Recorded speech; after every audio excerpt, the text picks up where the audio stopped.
One of the biggest problems that entrepreneurs have is finding a problem or finding a product that people will actually buy.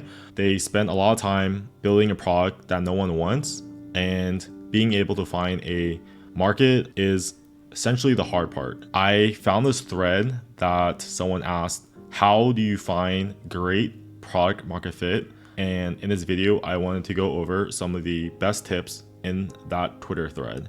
If you don't know, product market fit is just basically finding a product that people will actually buy.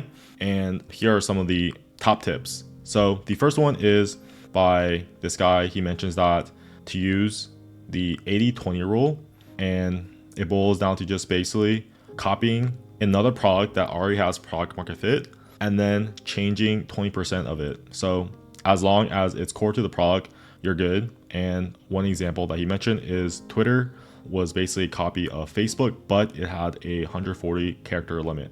If you want to read more about this 80-20 rule, Andrew Chen is this venture capitalist, and he has this blog post that goes through essentially how the way you should find a product that people actually want or will pay for is just basically find something in the market already that has product market fit, and then you change 20% of it. That's the key part, where you don't copy the entire product, and he lists some of the reasons why you shouldn't do that, which is some of the reasons are like, it's uninspiring, you'll never be number one since you're just copying, you'll never grow the market because you're just copying what other products have in terms of features. So it's key to copy only 20% of something that's already working, and this will reduce the time that it takes for you to go from idea into finding a product that fits into the market. This is a great read, and I will link this below, but this was the top pick. If you want to find products that are in the market right now that are already making money, you can go to Exploding Insights Pro,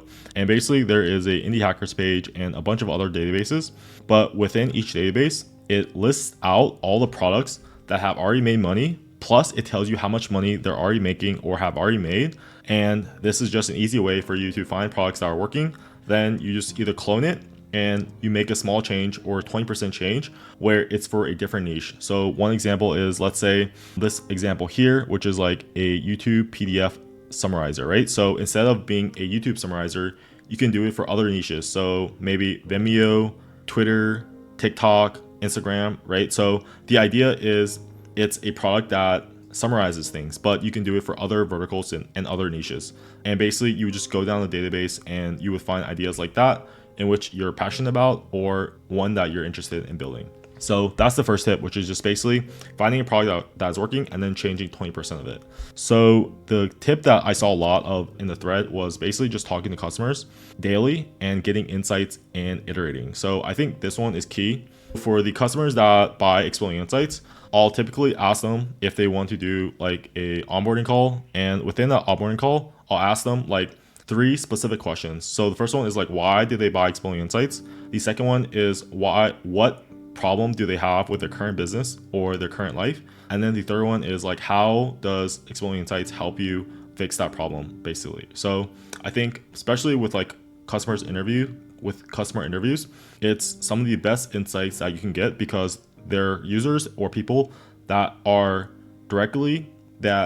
the problem and they're willing to pay money for it, so that this is a real problem. And then what you can do is from that insight, you can build more features or improve your marketing content. I would say this tip is actually very useful, and it was a tip that came up the most in this Twitter thread. The third tip is to solve a problem you personally face, and this basically just boils down to listing out all the problems in your life that you spend a lot of money on or spend a lot of time on, and then you build products that fix that pain point. I know from like my personal life, like one of the biggest problems is that like it's very easy to build products, but like the hard part is finding what products to build, which was the motivation for creating Exploding Insights. So I think in everyone's life, there's probably problems that you might have in regards to maybe something is really annoying when you design something, or something takes a lot of time when you do this one specific thing. So I think like the first step is just creating automation around that problem. And then if you're able to, just validate to see if other people have that problem, whether it's go on like Fiverr, Upwork, or other forums, and then see if they're also interested in like using that script or automation, and just seeing how big that problem is and then turning that automation script into a actual product. So this one is, I think a lot of people do it, but this one's key, which is finding an actual problem instead of going from like new technology into like product. Yeah, so this tweet also reaffirmed the tip 3, which is figure out how to solve a deep problem you personally have, and good chance a whole lot of other people will also have it.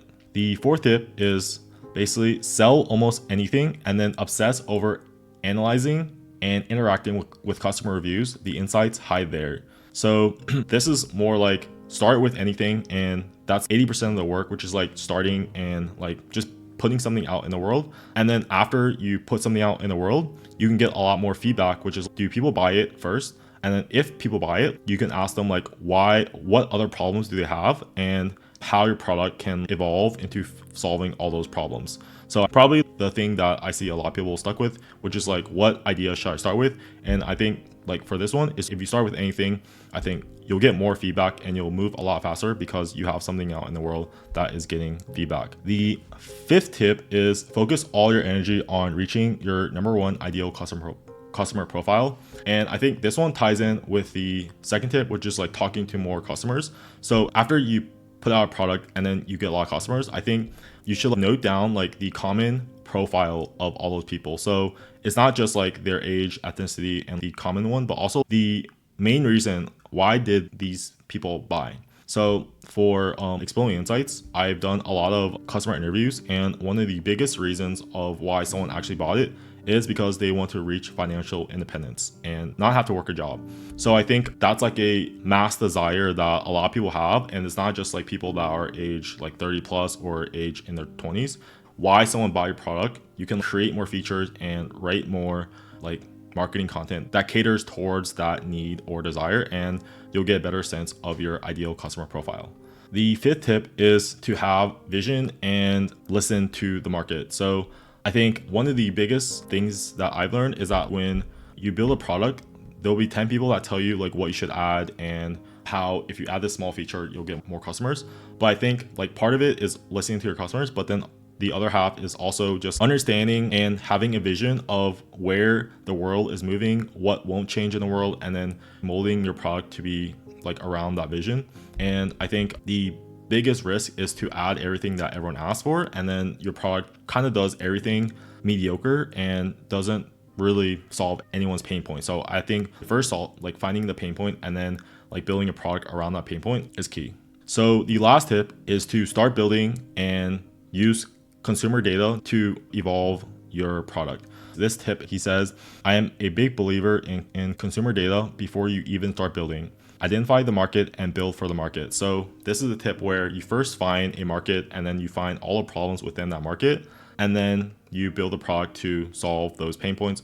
Ideally starting with one pain point, and then you can like mold your product to solve more than one pain point. So one example for this is for Exploding Insights. The market that I like looked at initially was the indie hackers or the solopreneurs market, which is like people that want to start a business, but they either don't know what to build or they've already built a ton of products and all those products haven't made any money. I kind of found that little niche, and I noticed that a lot of people have this pain point where they don't know what to build and they're burnt out from like building stuff that no one wants. I looked at that data and then I created this product that solved those pain points, which is finding ideas that have already made money and then just creating a database where those entrepreneurs can use that data to create products that will actually make the money. I think this one is key, where there's a lot of data in sites like Amazon reviews, G2 reviews, like any reviews, any forums. And I think the key part is just to listen and to look at the data and then mold your product around that.